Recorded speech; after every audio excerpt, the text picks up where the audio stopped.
to ask questions that reveal the information needed for maximum benefit to the coaching relationship and the client.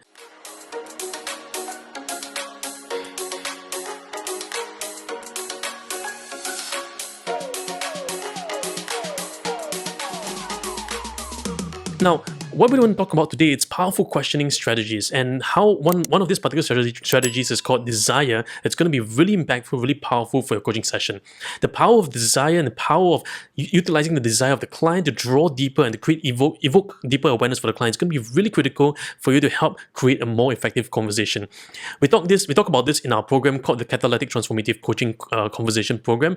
It's a really special program where we extract out how do we create catalytic conversations with the client that goes deeper, that creates more impact, it creates the seismic shift for the client so they begin to see transformation. So this notion that we're going to explore today, this number one strategy is called desire. We're going to unravel the desire of clients. What does it mean? What does it mean to unravel the desire of the client? And how is that demonstrated in our markets? And why is that relevant for us as coaches to unravel the desire of the client? Well, desire means this: to long or hope for a conscious impulse towards something that promises enjoyment or satisfaction in its attainment. So all of us have a desire.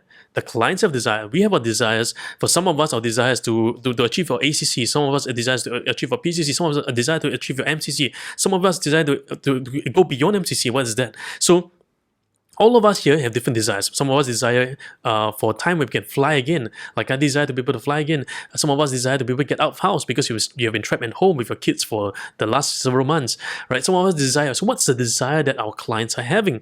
Because this desire will help us create awareness for the client so we can go deeper in the conversations and explore the who of the client in totality. All right, so let's take a closer look at this, and we're going to explore a little bit more into what this desire is about. Okay, so the client's desire. What is the client's desire? The client usually will say a few things like this. They will say things like, back in those days, it was like this. I wish it will be like that. I wish it was like this because in my past it was like that. Now I really want this. So your clients have different types of desires that they're yearning for. Desires of things that they are not able to fulfill in the past or not able to achieve in the past. Desires of things that they want in the future but they know they cannot get it. Desires of things in the present that they want but they cannot get it as well. So that's why you have the things of past, which is languaging like back in those days it's a desire of the past. I wish it will be desire of the future. Now I really want this desire of the present. So I give you an example, right? In Singapore, right now, McDonald's is closed. Forever, not forever, okay? Closed for the season. And everybody is like, when will I be able to get my McDonald's, my McFlurry, my McCafe, my McNuggets, my McChickens and stuff? And some of us, there was a big situation here in Singapore as well, that there was a yearning for bubble tea or boba tea, little bubbles in the drink, in the soft drink, with sugary and stuff. But people are desiring for that, right? So they wish they had that, and and Manisha says another desire could be I don't want to be I don't want to be this, I don't want to be that. Yeah. So that was a desire of the past. We wish it was like this, we wish it was like this, but those desires of the past. Now notice this: your client's desire can happen in three different realms: the past, the present, and the future. And this is going to be very important for you as a coach to pick up and sense that, because whether it's in the past, present, or future will affect the way you ask the questions and will affect the way that you bring the client forward to where they want to be. So for example, if the client has a future desire but they know they cannot achieve that, then you know, hey, that's a desire in the future that they're about to create. So we have to help them to create that desire of the future. But how do we do that? So let's take a look at this. The language of desire says this: words express a yearning or longing for something. And this words is not just language, spoken words. There are words that's spoken from our bodies. There are words that's spoken through our emotions. There are words that's spoken through the sigh. The words are spoken through the phonetics. The words are spoken through the sounds that we make. Sometimes all this are not just words that are spoken. Sometimes they're words not spoken as well. And sometimes your clients may experience synesthetic experiences. So what do we mean by synesthetic experiences? So for example, they may experience something in the visual, but their auditory is telling them something else. They may have a yearning for something, but something else is pulling them aside. So they have this synesthesia experience for themselves. So they're all the different senses, but they are being mixed up in different input channels in their own body system. And there's also a sense of hesitation towards the next step. They want to get to the next step, but it seems like something's holding them back. So something is pulling them back. And what's that hesitation that's holding them back? Maybe it could be a weight on their shoulders. Maybe it could be a chain that's chaining them down. Maybe it could be a yoke that's trying to overcome. So what is this hesitation that they're facing right now? So there's seemingly procrastination as a result of the mismatch of desires. So one of the impact of a lack of desire or yearning of desire is that there's procrastination. The behavioral evidence is a procrastination. You could see that from their procrastination from daily work, maybe waking up late, maybe a lack of energy to go exercise, or maybe they're having this constant headache, they do not know what is it. Well, probably because there could be some yearning of desire. So the action behavior incongruence is demonstrated at multiple points across multiple events. So what this means is this: when we notice a desire or yearning for the client, you will see this evidentially across different events, not just this particular season, or not just this particular situation, or not just the challenge at hand, but you will see it demonstrated across multiple events and multiple states. So let's say, for example, the client says that, hey, I really want to be a singer. Right, the clients inward, they want to be a singer, but externally they begin to find another job as in logistics or in engineering. So a desire on the inside wants to go to be a singer, but they are doing the opposite, which is they're going for engineering, they're going for a job, and they tell themselves, I'm not sure whether can I pursue my desires. I really want to do this. And this struggle, this desire. Now, when they have this struggle, what happens is that this carries forward not just in this context, but when they are back home. Guess what happens? When they have children, what do you think they will do to the children? Well, this is what happens. Parents often project into their children because of the things they cannot achieve in their lifetime. They want their children to achieve for them so they can see the desire happen. So, for example, you see parents buying big gifts, or parents sending their kids to certain schools because or medical schools because the parents wish they could go to medical schools but they cannot. Now, we're not saying that all parents are like this, but we say there's this projective element of a sense of incongruence in our desire, and we project downstream to other generations as well. So we can see this happening, especially when I do parents coaching, or when I do with kids. Kids always tell me they're really pressured because of the parents' imposition or their society's imposition on them, because that's not where they want. For example, I've met kids who parents are doctors and they wish for the kids to go for medical school. So the kids obeyed them, went all the way through the medical school, but at the end, the kids decided, hey, Dad, Mom, I really want to pursue ballet because that's my yearning, that's my desire. So the parents were heartbroken because they spent so much money on it, but then they decided to go another different pathway. So at the end of the day, the language of desire helps us to see that there are multiple behavioral incongruences across multiple events. And when we discover the desire, we begin to unlock into a pathway into the who of the client, especially for those of you going towards your PCC, MCC level. This is going to be critical for you as we go deeper into the who of the client.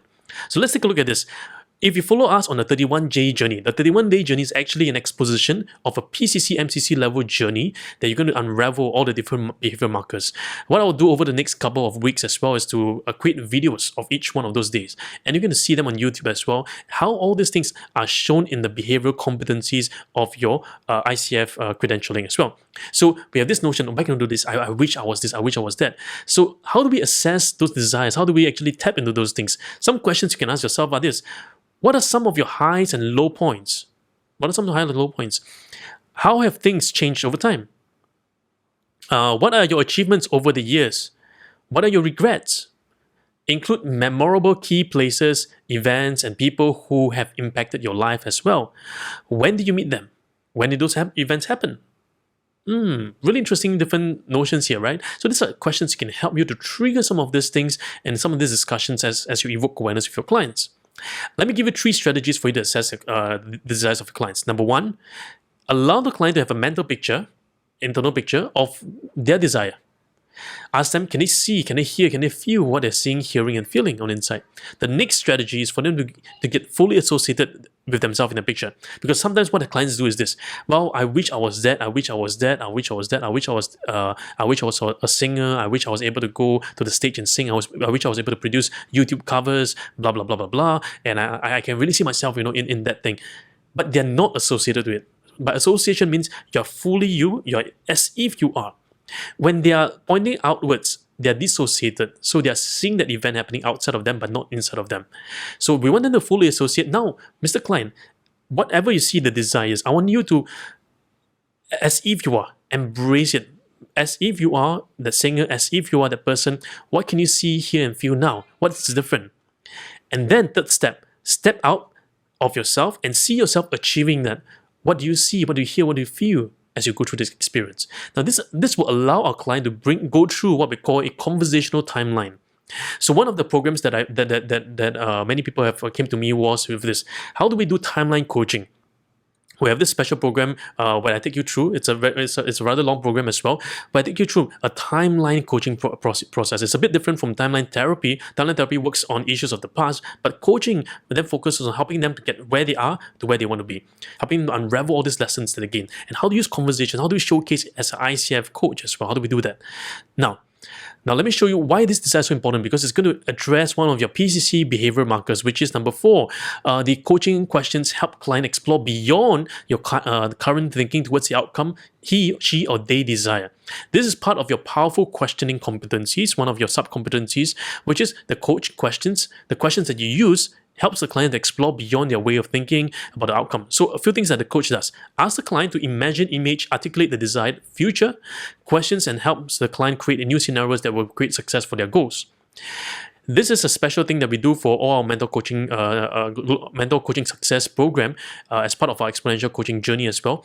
So some examples you could do is this. You could ask, what would you want, Mr. Client? So you hear the client and shares and everything. Say, I wish I could be a singer, but then I'm stuck at home. I'm stuck in this job. I'm stuck in this country. I cannot get out of this.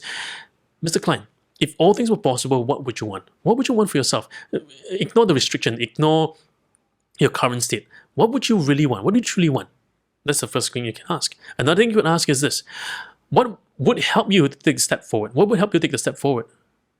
Yeah, what would help you take a step forward? How could you take a step forward? What are you seeing in this future of yours? So if you are in this future, what do you see? How do you see yourself? What are you seeing about yourself? What has changed for yourself? How could you take these insights towards helping you become a better leader? How do you integrate these learnings to help you become a better leader? So these are several examples. Now again, it depends on what the client has said before for you to be able to use these questions to draw up from client's desire. In the whole coaching journey, in the 30-minute journey, there's a client's desire. The client's desire is to get from where they are to where they want to be. They hope that in the coaching conversation, they're able to achieve that with you as the coach. So that's what we want to do as a coach. How do we help them to discover the desires in their hearts? If we can do that, we have connected with them at the whole level. Try this out today. Practice this. Get with your friends or get connected with us and join us at one of our peer coaching sessions or online coaching, like what you guys are doing, or even our mentor coaching success, which is a mentoring process where we give you a systematic step-by-step approach to help you get better in your conversations.